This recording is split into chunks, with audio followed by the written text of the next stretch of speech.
नमस्कार और welcome to mister creator.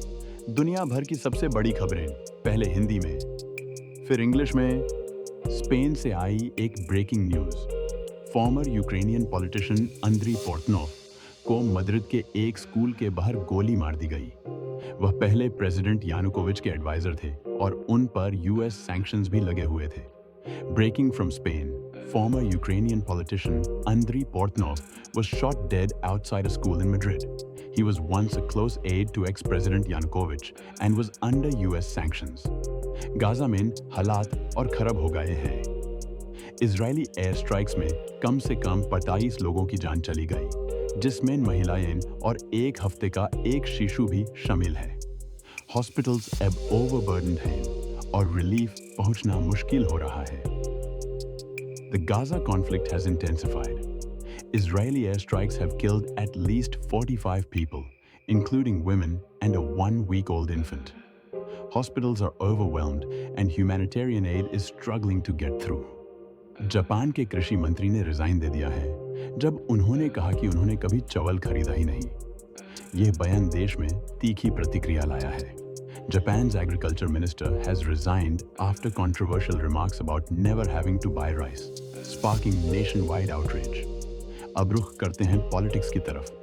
Donald Trump junior से जब पूछा गया कि क्या वो प्रेसिडेंट बनने का प्लान कर रहे हैं, तो उन्होंने कहा, "You never know." इसने पॉलिटिकल सर्कल्स में हलचल मचा दी है।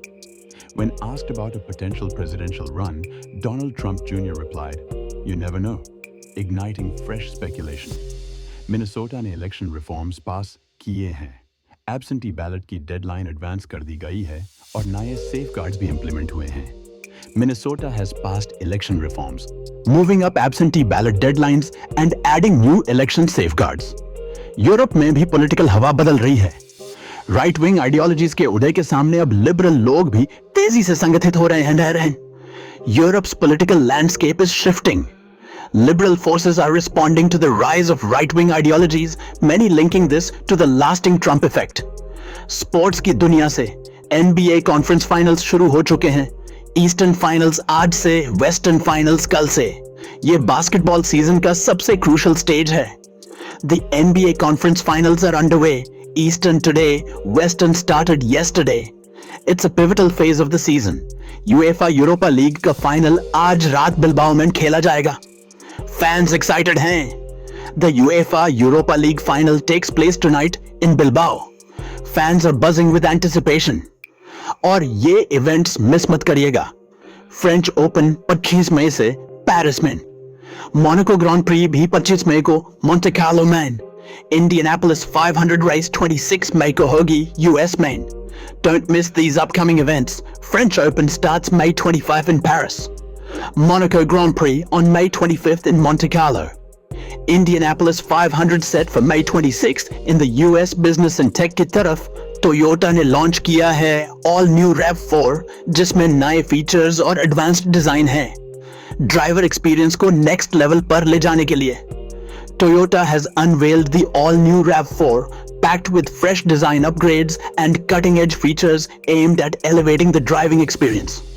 यूरोपियन मार्केट्स में गिरावट देखने को मिली है। JD स्पोर्ट्स और जूलियस बेयर के शेयर्स नीचे गए हैं। इन्वेस्टर्स यूएस इकोनॉमिक टॉक्स पर नजर बनाए हुए हैं। European markets have dipped. Shares of JD Sports and Julius Baer fell significantly as investors closely watch US economic discussions. और एक यूनिक खबर, Tequila Enemigo ने player inspired cocktails का पहला वर्ल्ड सीरीज लॉन्च किया है, starting with the Jimenez Handshake Margarita. In a unique blend of sports and mixology, Tequila Enemigo has launched the world's first player cocktail series, debuting with the Jimenez Handshake Margarita. और इसी के साथ खत्म होती है आज की मिस्टर क्रिएटर न्यूज बुलेटिन। अगर आपको ये वीडियो पसंद आई हो तो लाइक करें, शेयर करें और सब्सक्राइब करना ना भूलें। मिस्टर क्रिएटर यूट्यूब चैनल को मिलते हैं अगले अपडेट में। तब तक के लिए stay informed and stay curious.